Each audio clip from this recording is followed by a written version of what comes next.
Bienvenue. Aujourd'hui, on se penche sur une analyse pour le moins originale. L'État social belge y est présenté comme un patient en état critique. Et selon ce diagnostic, il a besoin d'un traitement, de toute urgence. On se met donc dans la peau d'une équipe de médecins prêts à intervenir. Voilà, c'est la question qui lance tout le dossier et qui nous plonge directement au cœur de l'enquête. Alors, qu'est-ce qui se passe vraiment avec ce patient si particulier? Allez, on commence l'examen. Bon, pour commencer notre diagnostic, il faut d'abord jeter un œil aux signes vitaux du patient. Et autant le dire tout de suite, ils sont vraiment alarmants. On ne parle pas ici d'un petit rhume, mais bien d'une maladie profonde, une maladie qui touche tout le système. Alors, regardons d'un peu plus près ces symptômes. Et franchement, ça fait un peu froid dans le dos. D'abord, on a ce que l'analyse appelle une amputation programmée. On parle de près de 185 000 personnes, exclues du chômage. Ensuite, une infection systémique. Plus d'un demi-million de malades de longue durée qui se retrouvent sous une pression énorme.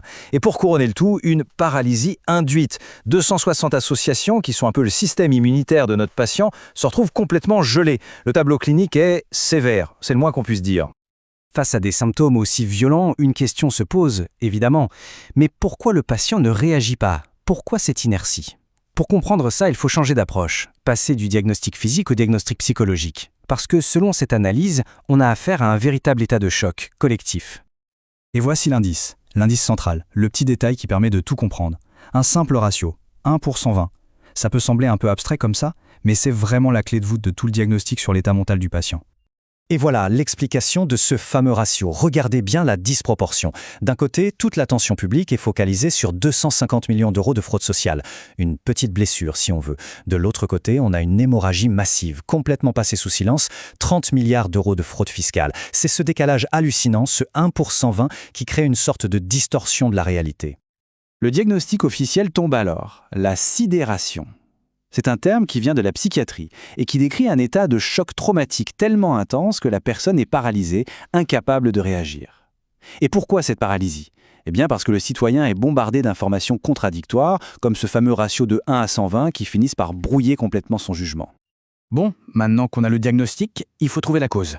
Quel est l'agent pathogène qui a provoqué cette paralysie ?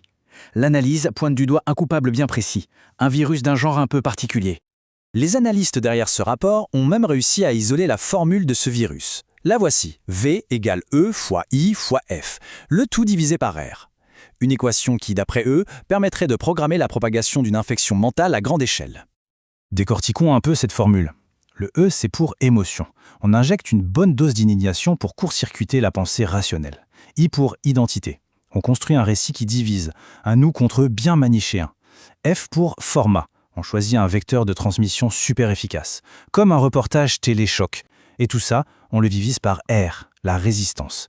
Parce que le but ultime, il est là, faire baisser la résistance cognitive du public pour que le virus s'infiltre sans aucun filtre. Cette citation illustre parfaitement le mécanisme. L'idée, ce n'est pas de convaincre avec des arguments, mais bien de provoquer une réaction. L'attaque est conçue pour contourner notre cerveau rationnel, le cortex, et frapper directement le système limbique. C'est le centre de nos émotions. Le but, c'est de déclencher une réponse quasi pavlovienne, une colère immédiate. L'analyse va même jusqu'à identifier une souche virale spécifique, qu'elle nomme le virus de Borsou, en référence à un reportage précis.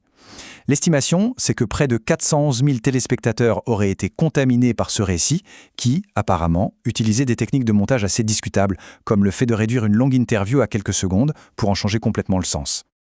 Ok, le diagnostic est plutôt sombre, on est d'accord. Mais il y aurait un traitement. Passons donc à la partie solution.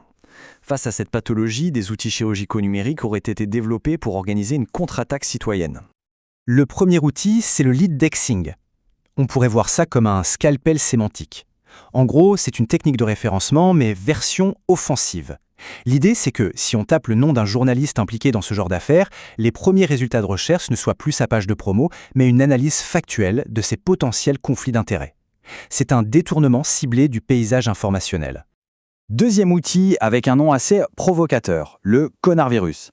La stratégie ici, c'est de combattre le feu par le feu. On reprend la même formule de viralité, V égale E, I, F sur R, mais cette fois, pas pour manipuler.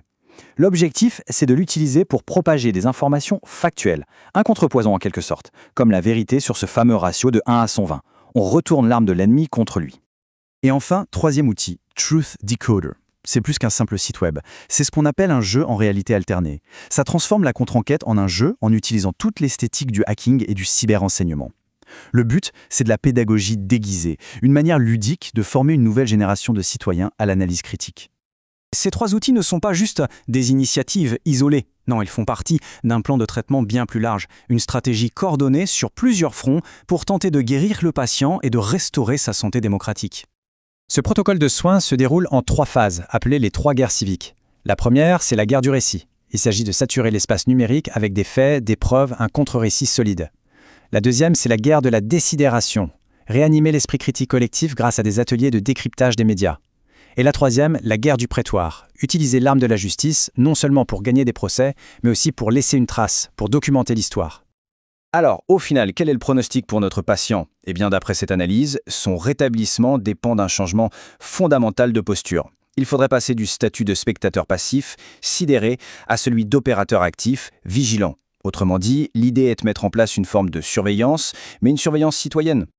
Et c'est sur cette question, une question assez provocatrice, posée par l'analyse elle-même, que l'on va se quitter. Face à une démocratie malade qui serait infectée par des virus médiatiques, est-ce que le remède, ce serait la surveillance citoyenne? La question est posée et elle mérite qu'on y réfléchisse. Merci d'avoir suivi ce décryptage.